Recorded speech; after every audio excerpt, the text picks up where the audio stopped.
শেখ মুজিব জানেনই না। শেখ মুজিবের জানার আগেই আমাদের জাতীয় সঙ্গীত গাওয়া হচ্ছে, ভারত থেকে নির্ধারণ করে দেওয়া, আমার সোনার বাংলা আমি তোমায় ভালোবাসি, ও মা তোর অগ্রহাণে তোর ভরা খেতে কি দেখেছি মধুর হাসি। আমার সোনার বাংলা আমি তোমায় ভালোবাসি, তোমার অগ্রহাণে তোর ভরা খেতে কি দেখেছি মধুর হাসি। এই ও মাটা আমাদের উপর চালাই দিলেন। এই মাকে, মা হলো দুর্গা দেবী অথবা কালী দেবী। কালী দেবী এবং দুর্গা দেবীর স্তুতি নিয়ে যে গান গেয়েছিলেন রবি ঠাকুর, সেই গানটা আমাদের উপর জাতীয় সঙ্গীত হিসেবে আমাদের উপর চাপাই দিলেন। শেখ মুজিব তখন আফসোস করছিলেন এবং বলছিলেন, আমি তো এটা বাংলাদেশের জাতীয় সঙ্গীত হিসেবে করতে চাই নাই, বরং আমার ইচ্ছা চলল ধন্যে ধান্য পুষ্পে ভরা,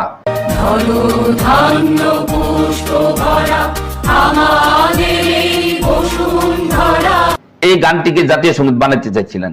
কিন্তু এই গানের ভিতরেও সেই মায়ের প্রশংসা করা হয়েছে। ভাইয়ের মায়ের এত স্নেহ কোথায় গেলে পাবে কেহ, ও মা তোমার চরণ দুটি বক্ষে আমার ধরি।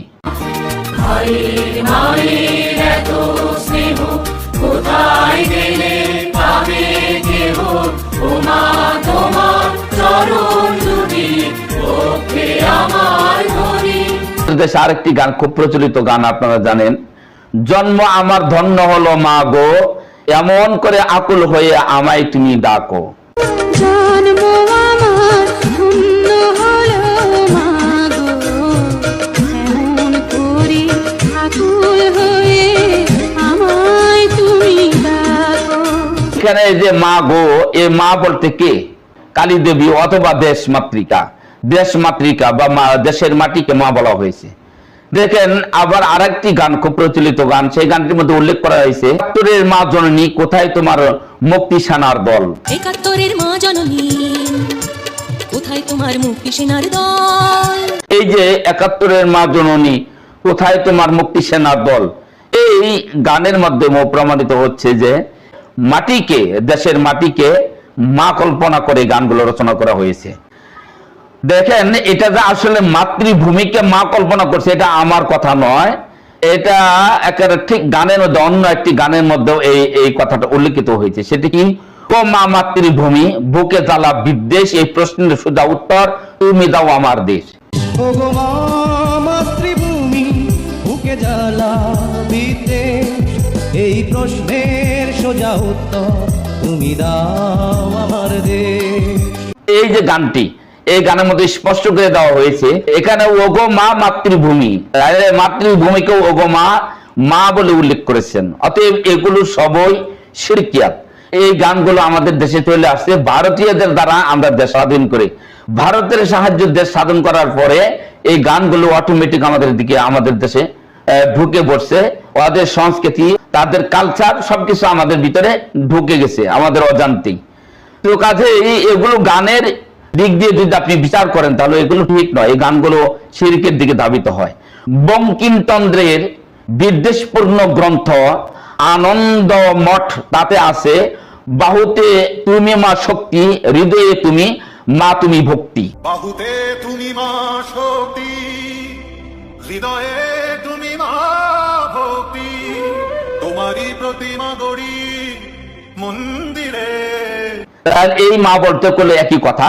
আর রবি ঠাকুরের কবিতায় উল্লেখিত হয়েছে, রাহানে তোর ভরা খেতে কি দেখেছি মধুর হাসি, ও মা তোর চরণেতে দিলাম এই মাথা পেতে, দেগো তোর পায়ের ধুলা।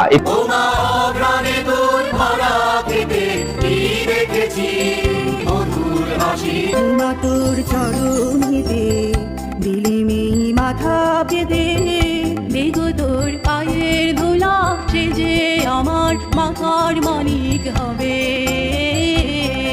এই যে গান, এই জাতীয় সঙ্গীতের ভিতরে এই যে গানগুলো, ওগো তোর চরণেতে দিলাম এই মাথা পেতে দেওয়া মায়ের চরণেতে, এটা সম্পূর্ণ শিব। এই মা তো দূরের কথা, কালী দেবী তো দূরের কথা, মাটিকে মা কল্পনা করে মাথা নত করা তো দূরের কথা, নিজের মায়ের চরণেও মাথা নত করা যাবে না, মাথা পেতে দেওয়া যাবে না, এটা শিরক।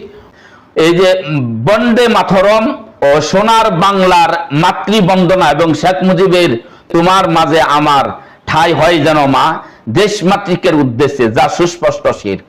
ইসলামের ন্যূনতম জ্ঞান যাদের আছে তারা কোনোদিনও দেশের মাটিকে মা কল্পনা করবে না।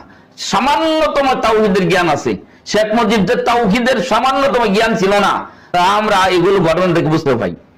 NLI 15 আগস্ট 2017 এখানে যিনি মেহমান ছিলেন আলেমদেরকে মূর্খ বলেছিলেন এবং সাথে সাথে তিনি আলোচনা করতে দেওয়ার পর্যায়ে বলেছিলেন, শেখ মুজিব বলেছিল আমার মৃত্যুর পর তোমার মাঝে আমার ঠাঁই হয় যেন মা, নাউযুবিল্লাহি মিন যালিক।